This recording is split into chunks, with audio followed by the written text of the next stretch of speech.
Hello again everyone! Bale may nakuha nga po pala tayong order pero isang bilao lamang po na mixed puto kutsinta. Bale tumawag nga po pala sa akin si Doc habang naglalaba po kami kahapon ng mga 10 AM.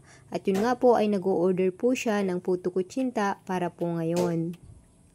Dahil pang 10 AM nga po yung kanyang order ay syempre maaga-aga po tayong gumising. Ganun po talaga yung oras ng pag-pick up niya sa kanya pong mga orders at yung nag-o-order po siya.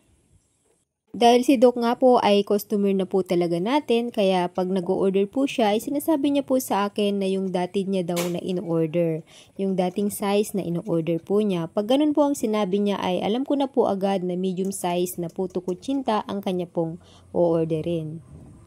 Bale pinakuha nga lang po pala ni Doc yung number natin sa isa rin po nating customer. Sa tuwing nag-order po siya ay tumatawag na lang po siya at sasabihin na lamang po niya yung time ng pick up at pipick upin na lamang po niya ang kanyang order. Pag ganun po na isa o dalawang bilao lamang po yung order ay hindi po talaga ako humihingi ng advance payment. Nasa customer na po natin kung magbabayad po sila ng advance o kaya babayaran na lamang po yun upon delivery or upon pick up ng kanila pong mga orders. Pag worth 10k pataas na po yung order nila ay talaga naman pong humihingi ako ng advance para lamang po maiwasan yung cancellation of orders. Lalong-lalo na po kung ang order po nila ay mga lutong ulam. Kaya kahit anuman pong lutuin na may gulay at karne. Ang ginagawa ko po kasi lalo na kung medyo marami po ang kanilang mga orders ay namamalengke na po ako a day before nung event. Prepare ko na rin po kasi yung mga karne o isda na lulutuin. At i-freezer ko na lamang po para kinabukasan ay lulutuin na lamang. Dalas ay hinihiwa ko na po yung karne at nililinisan na po yung mga isda. Lalo na po kung medyo maaga po yung kanila pong pick up o delivery ng mga orders. Dalas po kasi ay dalawa lamang po kami ng kapatid ko na nagluluto at nagpre-prepare ng ating pong mga pa-orders. Kaya madalas ko po talagang ginagawa ay pine-prepare ko na yung ibang mga lulutuin na pwede naman pong i-freezer tulad nga po nung karne o isda. Na nga po kami gahulin sa oras at mahirapan kinabukasan sa tuwing iluluto na po namin yung ating mga orders. Dahil nakaprepare na nga po yung ating pong mga kakailanganin.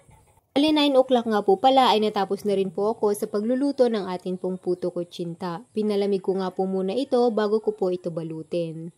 Pick up nga po pala ito ni Doc ng mga past 10. Since iisa nga po yung pa-order natin sa araw na yan, ay naisipan ko nga pong maglinis muna dito sa ating pong kusina. Kasi minsan ay wala po talaga akong time maglinis. Pag po kasi hindi ako nagluluto dito, ay naglalaba naman po kami sa bahay ng sobrang dami. Madalas ay wala na po talaga akong time maglinis sa ating pong kusina. Pag ganun po na hindi naman kami maglalaba o wala naman po akong gaanong pa-order, ay talaga naman pong naglilinis at nag-aayos po ako sa kusina. Ayoko rin po kasi ng sobrang kalat. Gusto ko po kasi kapag may hinahanap ako ay nakikita na po agad yun ng aking mga mata. Short-tempered din po kasi ako kaya ayoko rin po talaga yung hinahalughog mo na yung buong bahay kapag may hinahanap ka. Gusto ko po talaga pag may hinahanap ako ay nandyan na nakikita ko na po agad. Kaya pag may time talaga ako ay inaayos ko po talaga lahat ng akin pong mga kakailanganin lalong-lalo na po sa aking pagluluto. Hindi rin kasi maiwasan na magkaroon ng ipis, kaya kahit once a week talaga ay inaayos ko yung atin pong mga lagayan ng atin pong mga stocks. Din po kasi yung paglilinis at pag-o-organize ng atin pong mga stocks para malaman ko kung ano na po yung kailangan nating bilhin. Malaki-laki rin po kasi yung atin pong matitipid kapag sa grocery store po tayo namimili kesa po patingi-tingi lamang po sa atin pong mga sari-sari stores. Lalong-lalo na po, hindi rin naman po natin maiwasan na magkaroon po ng mga rush orders, kaya maigi rin po talaga na may mga stocks po tayo. Pagdating po kasi sa mga grocery items ay talaga naman pong ini-stock ko na. Sa tuwing may nag-o-order sa akin, ang madalas ko na lamang pong bibilhin ay yung mga karne at gulay. Po talaga ako nag-i-stock ng karne at gulay dahil hindi naman po araw-araw ay may pa-order po tayo. Ayoko rin po kasing gumagamit ng karne na matagal na po sa freezer. Gusto ko po talaga ay fresh na gulay at fresh din po yung karne na gagamitin po natin sa ating mga orders.